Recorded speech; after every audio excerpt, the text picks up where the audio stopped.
Good morning, good morning. Happy Sunday. Look at my crazy hair. I stayed the night with a friend last night and I'm heading home to do my hair and go to church, so my hair looks crazy. I just need to straighten it. It's fine. But yeah, I stayed with my best friend last night, my girlfriend, and we just hung out and talked till like midnight, which is so therapeutic and good. So, heading back home right now, but kind of. So I had a photo shoot at 8 a.m. as well. So I did that. Now I'm heading back home. I'm gonna straighten my hair, grab my mom, and we're gonna head to church. But I wanted to come on here. A lot of people, not a lot, that's dramatic, it's not a lot, but I've had a handful of people ask me what happened. Why the divorce? Why did he leave? What happened? And my answer to that is, in the nicest way possible, none your business.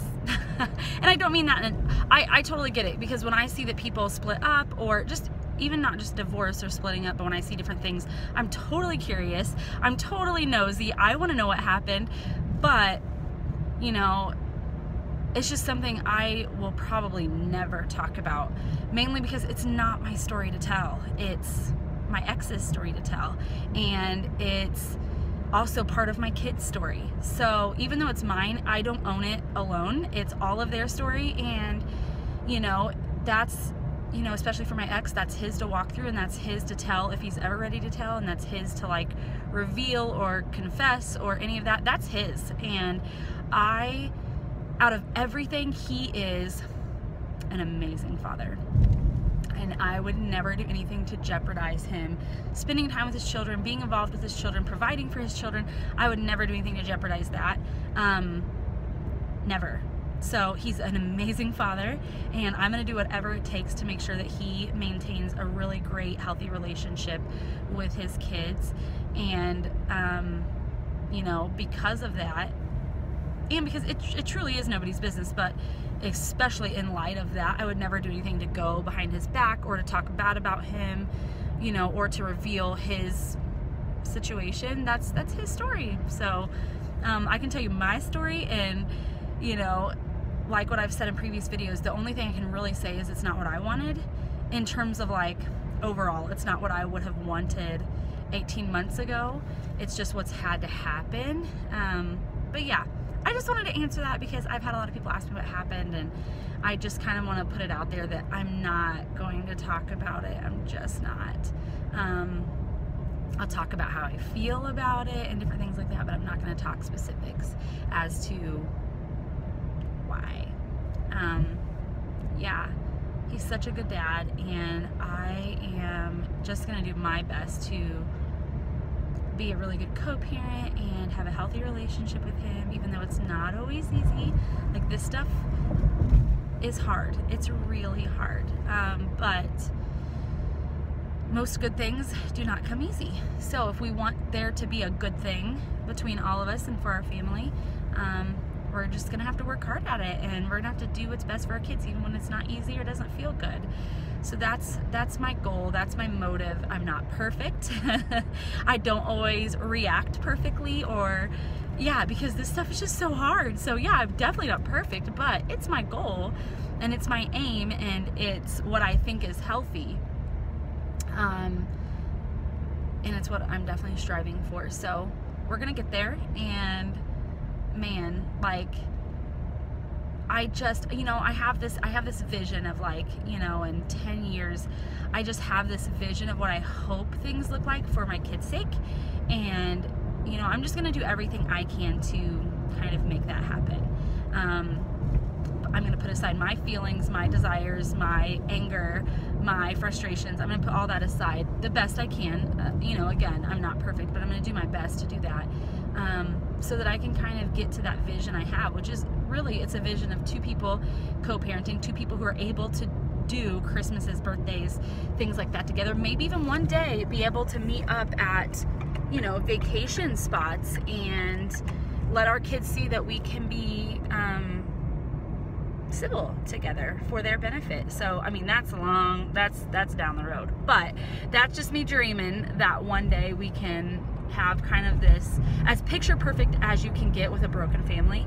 I hope that one day we can be a picture perfect broken family, if that makes sense. Just a healthy as healthy as a broken family can be, or a divided family. And yeah, I'm just a rambling. And you know, I'll just put this out there because I just had this insecurity all of a sudden. I say broken as in like not together like it used to be.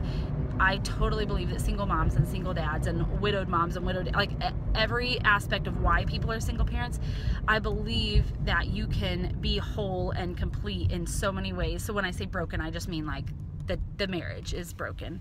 I don't mean that in a negative or, you know, judgmental way towards people who are in a similar situation. Yeah, and you know, on that note too, it's like anything I say, take it very lightly. Don't take it very seriously, because this is all new to me. I am brand new to walking, you know, as a single mom. I'm brand new to walking in divorce and separation. So if I say something that's offensive or like, whoa, like realize that you're kind of witnessing me. I'm putting myself out there. So sure, I'm putting it out there, but you're witnessing somebody who is in the midst of walking through this. So I'm going to say things that aren't perfect and don't make everybody happy. And I'm not saying anything to be offensive, but if it comes off offensive, it's probably 99% sure it's by accident. It just comes out that way because this is all new to me.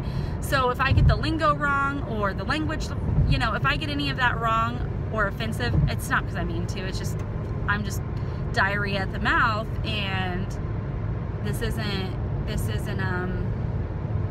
ground that I've ever walked before.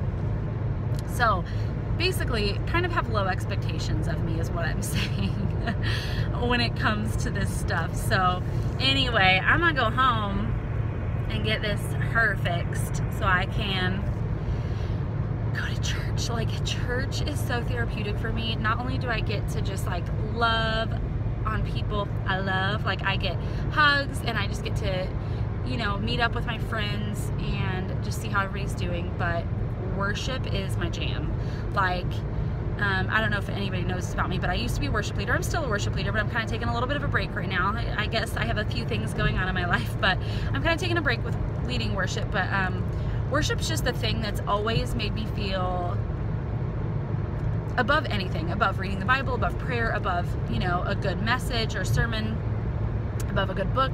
Worship is the thing that makes me feel just like the most connected to God, and it's the thing that unravels me the most, like unravels my spirit and whatever I'm working on in myself. So like I need worship. And then it's one of my good friends is my pastor, so he's just incredible, and his wife's incredible, and I love hearing them.